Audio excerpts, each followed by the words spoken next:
Welcome to the Leadbeam Legends podcast, where we bring together the top go-to-market minds in restaurant tech and POS. I'm your host, Gabe Naviasky, co-founder of Leadbeam, the #1 AI-powered field sales platform for POS and restaurant tech businesses. Each episode, we dig into the best leaders and what they're building and scaling. Today, we have Will Foulkes. He has almost 10 years of experience building B2B tech startups focused on sales operations, and enablement. Will, thanks for coming on. Thank you, Gabe, for having me. So I was on your LinkedIn before. I've talked to, a lot of people who and it says you're a true sales geek who bloody loves technology. First of all, I love that. I'm a sales geek. I could talk sales, go to market all day long. What does being a sales geek mean to you? And how do you feel that inspires you into how you work day to day? Yeah, I should say I'm glad that you missed out the lovely Stoke City football team as part of that. So thank you for focusing on the sales world. So I guess from my side, it's probably something I shouldn't admit too loudly, but for me, sales is relationship, it's people. It's the drive and bond of how can we figure out what pain you have and what solutions we can provide to you. As someone in the loosely RevOps world, the data, the process, the insights, that's a means to an end. And that ends being relationship. And I think that's truly what guides mine. Back to your question in terms of how does it shape the revenue enablement space? My job is quite literally to make our team better, stronger, smoother, faster salespeople. And everything I do is trying to get myself out of the way. Providing the tech, providing the tools, that's absolutely a part of it. But we need to align with how are you going to be the best version of a salesperson? It's not about us. It's not about the ops team. It's not about the commercial structure. It's all about the sales reps that we have. How can we enhance the way you communicate with your customers? How can we enhance the way that you understand who those customers are? Yes, product knowledge is a part of it, but everything that we do here at Flipdish and before Flipdish is how can we make each individual in the team the best version of themselves. Got it. Is that how you separate sales operations versus enablement? Is it the focus on the people versus the data? Or how would you describe when someone says revenue enablement? Is that just sales? What is revenue enablement? That might be a good place to start. I have been in this world long enough to know there's no such thing as a perfect answer to what is revenue enablement. In my mind, I split it into, whether it's too straightforward, I'm not entirely sure, but I would say sales operations is all about the efficiency in a commercial team, whereas the training and the enablement is all about effectiveness of your reps. And so that's why there's equal importance on the two, absolutely. But when I talk about the efficiency, I mean sales operations with the data, the process, the insights, that is making you as efficient as you can possibly be, removing those blockers, removing those obstacles. Whereas the enablement, the training side of it is the effectiveness. How can I make every single rep more effective? How can I make them the best version? I mentioned this in the first answer, but the individual side. And I think it comes back to one of the first questions that I had when I interviewed there at Flipdish, where I would ask me, if you've got a 30-year veteran who's been selling their whole lives, how are you going to get them to follow your processes? And my answer, I thought it would lose me the job, to be honest with you. I said, look, if they've been doing this for 30 years, I'm going to step out the way. I'm going to say, look, you are great at what you do. My job is to make you a little bit better. And that's not just you need to follow everything that I'm doing or I'm saying or I'm implementing. It's to make sure that I can assist them in any way possible. And I think that's a big part of what truly sets aside good enablement is understanding that people are unique, that one size fits all doesn't work, that sometimes you can implement the best processes, the best systems, the best tools, but if you don't adapt that to the individual, then you're going to come to a roadblock almost immediately. Yeah. I mean, how I think about revenue operations a lot is breaking it up into people, product, and process. So people being like, who's on the team? Do we have the right people on the team? Product being like, are you able to build the technology on the sales side? And then process, which is, are they doing what they're expected to be doing? While on the enablement side and the revenue enablement side, I see training, coaching, and are we getting the most out of our people, product, and process? If revenue operation is building the foundation, revenue enablement is up leveling it and making sure that all the people are, doing the best. And as you said from a revenue operation efficiency, but I think that's both the revenue operations and the revenue enablement job. Completely agreed. And I think that's a big part of it is there's a fine line, there's a blurred line between the efficiency and the effectiveness, right? And I think that's where I see that strength in enablement is the effectiveness, using the tools. Yes, you got the efficiency. How can you leverage those systems to make you a little bit faster at it? But effectiveness comes into, that's where I talk about the training, the human side, the coaching to make you, whether it's an incremental 1% better every month, the cliched line, but if I can make you more effective using all those systems, then we can have a lot of fun together. 100%. Now, you've been in the sales enablement, revenue enablement seat at Stint, Mr. Yum, Flipdish, which are all similar, slightly different. Tell me about how each of those roles were either similar, different, and what was maybe one takeaway you got from each of those experiences that you use in your day-to-day. Great question. So 3 very similar, tech startup, tech hospitality, while Stint was more focused on the recruitment side. So positioning students into part-time hospitality gigs at the Pizza Express, which I don't think will correlate across the pond. But those standard sort of 100, 200 location hospitality venues. And at Stint, I came in as a sales operations and enablement specialist. So I was focused on, at that point, getting the team from, average tenure in the sales world was 1 to 2 years. It was very fresh, very young, very new faces. So it was setting in place the processes. It was setting the foundations for where can we get to in 2, 5, 10 years time. And where I've taken the biggest learnings from Stint is I had an amazing boss and a great friend, a guy called Matt Milliken. He came in, he'd come from a more sort of product and engineering world. He was our head of RevOps, and he put in place some Kanban board style working where everything had to be prioritized. There was a clear roadmap. We worked in a sprint model where every 2 weeks we would refine, improve, enhance, and then we'd move on to the next sprint. So from Stint, my core strengths, or at least what I gained from it, was that roadmap, work in progress, how to execute day by day, or at least 2 weeks by 2 weeks at that point.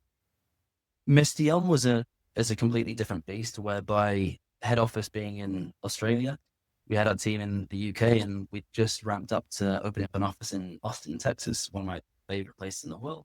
And again, it was culturally, the team were pretty similar. Aussies, UK citizens, and the Americans are all quite, stupid in our own right, but in the best possible way. Culture wasn't a massive part of it, but it was the working hours, it was the late nights. It was trying to figure out how can I have a meeting at midnight and then get up again for the 7 o'clock meeting with the UK team or the US team. And that balance was pretty key.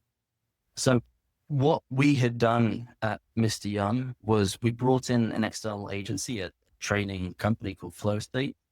Raf and Aaron over at Flow State, just incredible leaders in the RevOps space, experts at what they did. And it was partly because of my capacity, it was partly because of the leveling up the team as they were. And that was very much so a focus on the core enablement. So how can we run a session within 2 hours? And after those 2 hours, these sales reps who had thought about discovery and known that it was important, they became masters at the art of discovery within a 2 hour session. And they always said that 20% of it was the learning, 80% of it was the coaching. And we instilled this framework where it wouldn't just be a moment in time, incredible training session. What is the impact after that? How can we make sure to take them from that level of 0 to 1 up from 1 to 100 over that 3, 6, 12-month period? So that was a big thing for us at Mr. Yum. And then Flipdish has been incredible for myself and for so many other people in the sense that we've gone in the UK team and actually in the global commercial team, we pretty much doubled in size over the last year. So year 1 for me was getting the team up to a level of product excellence. I'll tell you I don't know if I think it's a funny story, if it is a funny story, but when I first came in, I was asked to put together slide decks for our sales team to showcase the value of our solution. And I refused to some people's features to put together these slide decks, because I said if we're showcasing the solution without understanding what that solution does, then we're just going to be talking at a screen. That's it. So for year one, it was get the team to a level of excellence in understanding what it does. Year two was how can we bring in the right systems, the right tools to execute effectively, how to execute excellently in everything that we do. And then in the last 6 to 12 months, as I mentioned, our sales team has gone from around 10 to 26. We are growing day by day. We've got 6 new starters joining us on Monday. So massive focus on ramp, massive focus on productivity, in the same time where our business is growing, the marketing function is growing, the operations team is growing. So bringing that all together, I couldn't give you one major benefit or one major learning from Flipdish, but there's been a lot to it. Yeah. So just to kind of just summarize that, it seems like there's a lot of learnings throughout. Well, Stint, from what you mentioned, it was the focus on the enablement process. How are we going to run these sprints? How are we going to structure your day to make sure you get the most out of you, as well as most out of the people that you're working with? From a Mr. Yum standpoint, it was the focus on impact and what's going to drive the most impact, not just during the training, but also post-training. How do you make it actually stick? And then from a Flipdish standpoint, I think you leveled up.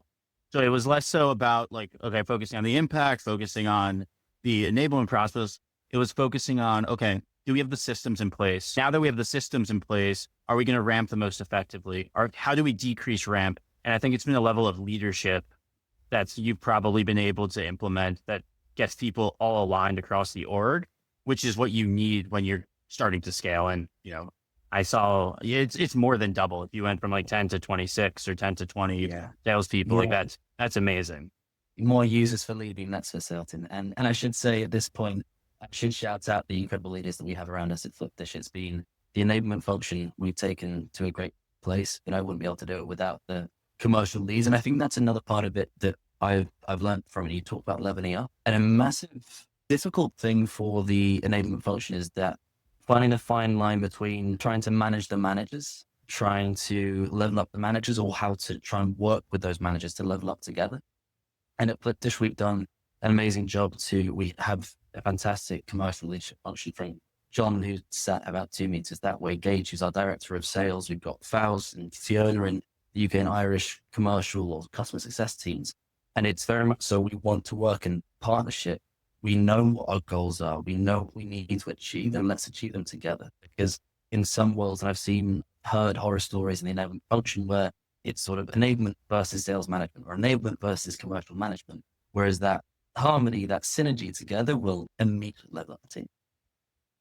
What do you say for people where someone says, enablement's a nice to have, the managers ultimately should be running the enablement programs and should be leveling up their reps? I think it's a really great question. It's something that I think about quite a lot, and I try and think about most days. For me, enablement is very, very different to sales management.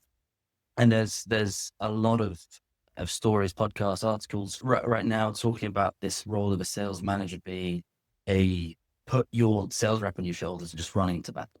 And if you're not there, it's the assist, it's the person who's going to help you sell to every single deal. It's the person who's going to run those pipeline reviews, interrogate your pipeline, make sure that you've got everything that you need to focus, to target, to execute. The role of the sales manager can be more sort of one-to-one, whereas the role of the enablement function is to level up the whole team. It's to make sure that, yes, you've got the right systems. Yes, you've got the right processes. But I would say what has made the biggest impact here at Flipdish is that I can help communicate with our marketing team to say, this is what the commercial team, I can help to communicate with the product team to say, this is what the go-to-market materials should be. This is how to sell our solutions. I can work with the data team to help understand or to drive the right insights to make us better at selling. So I'd say the role of the manager is more focused. It's obsession with the individuals. And I'd say with the enablement function, it's more focused obsession with the growth of the function itself. I do say that. And there's times that I miss managing a team of 3, and we right now have a commercial team of 64, 65. So there's a fine line, there's a balance. Yeah. And I think sales managers ultimately don't have time. If they have a team of 7, 8, 9 people and your people are your most important asset in growing a company, then you need someone who's specifically focused on up-leveling your people. And I think that's where enablement really comes into play. Will, I'm going to shift gears here. So restaurant tech, it's a tough environment. POS, it's a tough environment. It's very competitive. You also have inside teams.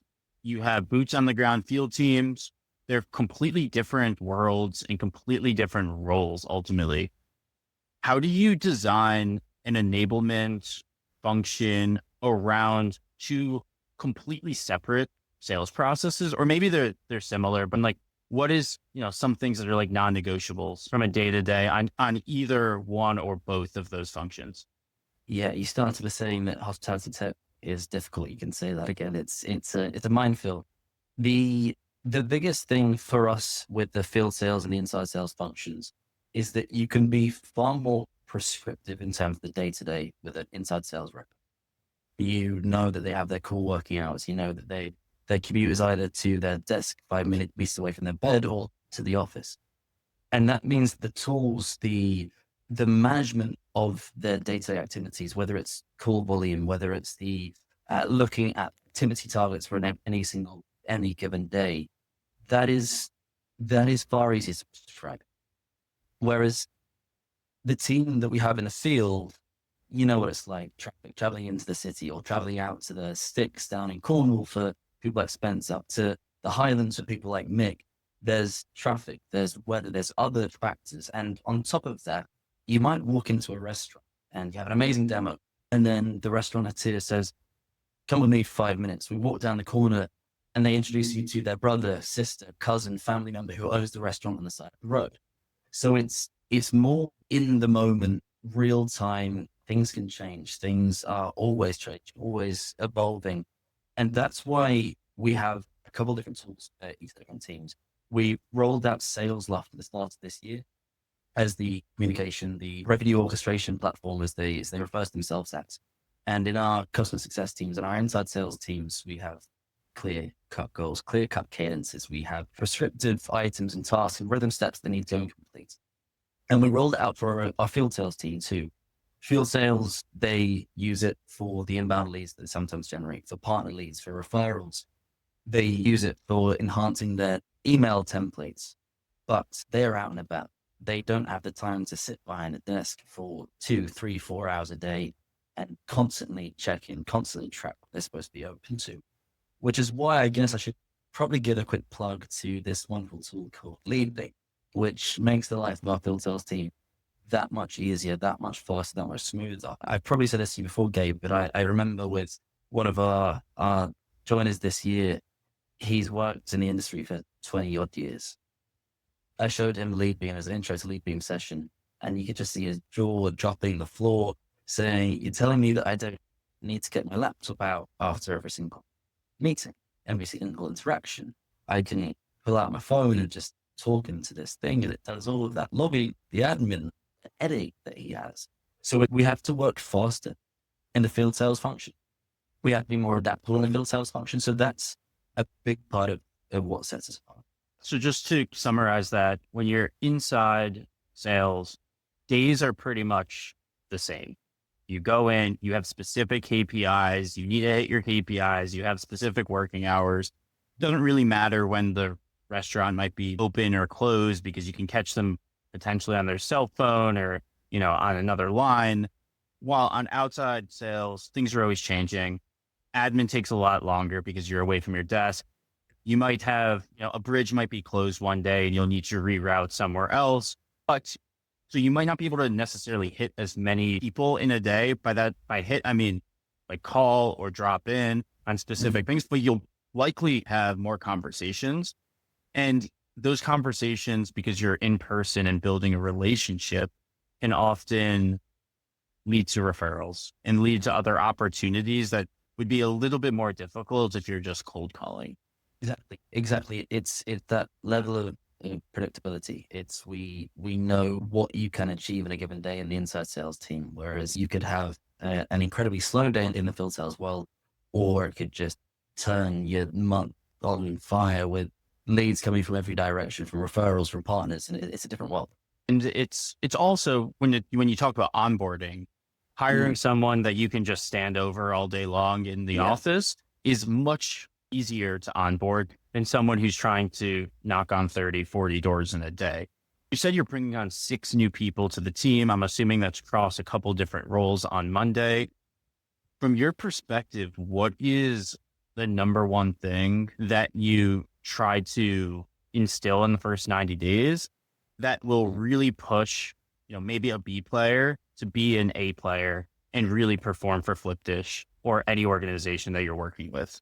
Correct question. So for me, customer obsession is number one, always, without a shadow of a doubt. It's the reason why in our first day of every onboarding bootcamp, it is our customers. That is the headline, our customers. We learn about their traits, their characteristics. We learn about their pain points, their goals, their challenges, everything about them. And so for me, the reps who get it, the reps who succeed are those who can put themselves in the shoes of the operator. They're the reps that can feel that pain, who can communicate that pain. And it comes linked to this idea of Flipdish. We position ourselves as very much so transparent sellers, consultancy sellers who we're not going to sell you a solution. And I think that's crucial for success failure, where you might see someone not succeed in a role is that they know that they've got a course, they know that they've got a process to follow, they know they've got a product to sell. But if you're not linking that part, if you're not linking the customer obsession with the rest of the process, communication, the product knowledge, it's going to be impossible to succeed. Yeah. Is there one thing though that you think really moves the needle for these specific salespeople or customer success or anyone you're bringing? I'm going to paraphrase something that Gage, a wonderful director of sales, says, and it's the term PhD. It's persistence, hard work, and determination. And whether it's I feel like he wants to be an NFL coach, but I love what he says half the time, 99% of the time, I should say. And persistence, hard work, and determination. If you're not willing to put that work in, if you're not willing to put that effort in, then however amazing the systems are, however amazing the training, the tools, the processes are, you need to lead from the front. You need to be the one who puts yourself in that incredibly vulnerable position. And I think that's linked into another part of this where persistence, hard work, and determination, you also need to caveat that, balance that with vulnerability. The vulnerability to open up to, in fact, I do make mistakes. In fact, I am not perfect in my job. There are rooms for improvement. There are enhancements that I could make. And if you're willing to be vulnerable, to accept that and build, that is going to lead to success. So you asked me for one detail, that wasn't one. PhD, persistence, work, determination, as well as vulnerability. Yes. I mean, you have to work hard to be able to learn to work smart, because if you've never worked hard, you'll never be able to make the mistakes that you would make if you did work hard, so that you can then work smarter and better. You mentioned a boot camp that everyone goes through. What goes into, a boot camp or onboarding new sales reps? What should any new enablement leader in, hospitality or really just in any sales organization, what should they think about implementing into a boot camp so that they can get the most out of the people that they bring on? Wow. I could take you through our 3-week onboarding. In fact, it's a piece of the 6-week onboarding. There's 2 parts of the question, right? Where what makes a boot camp, what makes a great onboarding, but also what is the first thing that the team need to be focusing on as soon as they join that enablement role. And for me, I'll start off with the second question, which is what does enablement need to do when they start in the role? And it's to be curious, is to actually understand. The worst thing that I believe an enablement person could do is say, I rolled out Medic or Medpic or Miller Heiman or the Sana sales methodology in my previous role. I'm going to bring that into Flipdish. I'm going to bring that into my new company because that's what worked. It doesn't work in that way because sales isn't prescriptive. Customers are not prescriptive. Processes are not prescriptive. And the team that you work with is not prescriptive. So you need to understand exactly who it is that you're selling to. You need to understand exactly who it is that you're working with. You need to learn, listen to, watch the calls, and just absorb.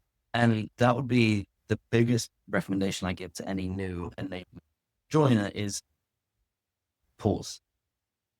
Take a minute, understand whether that minute turns into a week, whether that week turns into a month, but do your best not to try and roll out new systems, new processes, new tools without truly understanding that business. So that's part one. Part two, going back to what makes a good bootcamp for a new joiner. Well, we know that, again, no two roles are the same. Something that I am very keen to do as part of that bootcamp is to understand the individual. And we see a lot of our reps come from the industry. Some reps come from consultancy. Some reps come from recruitment. Some reps come from other industries. So trying to tailor a bootcamp to a wider range of people, you need to understand what gets them ticking. You need to understand their background and how you can link the pain of our customers to a pain that their previous customer might have had. So there's two parts of it. Is one, understand the individual before you try and train them on your business, because without the context, what is it? And then with the bootcamp, it's a typical enablement thing to say here, but it can't just be reading off a slide deck. That's the number one no-go zone. Yes, there's a balance of being a school teacher and being an enablement trainer, manager, where you need to embed quizzes, role plays, make it interactive. And again, something that I try and do is hold myself to account. I say in every single new starter session, the first thing I say is challenge everything. Challenge me, what I'm saying, challenge the status quo, challenge your own thinking. So for enablement first, my recommendation would be, don't be afraid to be told that's not good enough. Enhance it, refine it, improve it, develop it every single time. Yeah, I mean, I think sales processes in general are not stagnant and are always changing and are always improving. And if your slide deck is the same if you do use a slide deck and it's the same for 2 years, has your product really evolved? Have you evolved as a person? Are the pain points still exactly the same? When I've rolled out boot camps and onboarding to people, I think just like having certifications is just really important so that it's a very like pass fail, quantitative, data-driven way to be like, are you on par with what your peers are doing? Do I feel comfortable with letting you pitch without jeopardizing the company and like the esteem of the company? So I think that's number one. You said something really interesting though about understanding the people. And I think that's really important because a lot of what sales and go-to-market is all about comes into motivation. How can you motivate them? How can you get them to do more than they even think that they can do? And Will, from knowing you, I know you're a good vibe guy. Your team loves you. They like being around you. They obviously respect you. You spent almost 3 years as the head of culture at a company called Happy Space. Mm-hmm.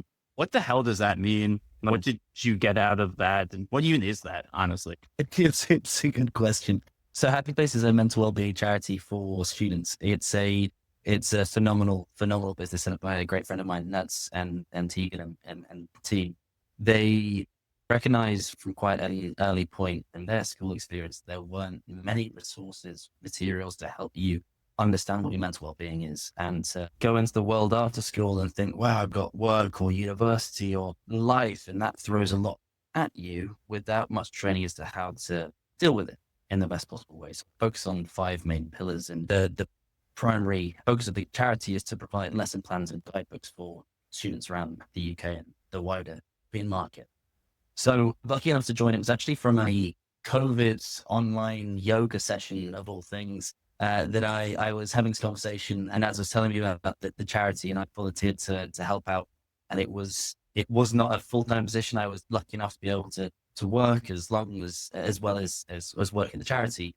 And I started off as operations, so it was the procurement and the delivery of these resources, the lesson plans. It was the running team meetings and making sure I could hold everyone to account with their activities and their actions for the week ahead. So it was a lot of work in the best possible way, and it was that reward. And I think it might be linked to what I do here at Flipdish.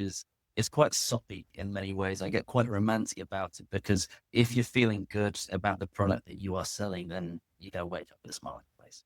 If you feel that you are actually solving a real challenge, a real pain point, then you're going to have that intrinsic motivation to get on, do it. And yes, the money and the financial rewards come with that too, but part of it is the intrinsic motivation.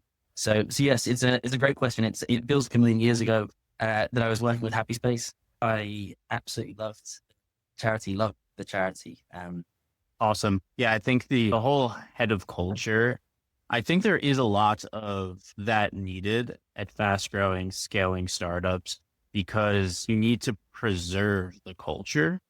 So yes, that was a different role. That was with a nonprofit, that was part-time, but the whole idea of that you're bringing your whole self to work every day, you're bringing a good vibe, you're bringing positivity, I think lends itself really well to successful startups. And if you're not positive, coming in ready to take over the world, coming in with that, that grinding positive mindset, like I don't think that it's possible to do that. I agree. Life's too short to get stuck into the mundane. I will just say one more thing. My all-time favorite review that I had from a former CEO, she frankly said that one of my colleagues was the process, the data, the numbers guy, and I was the people guy.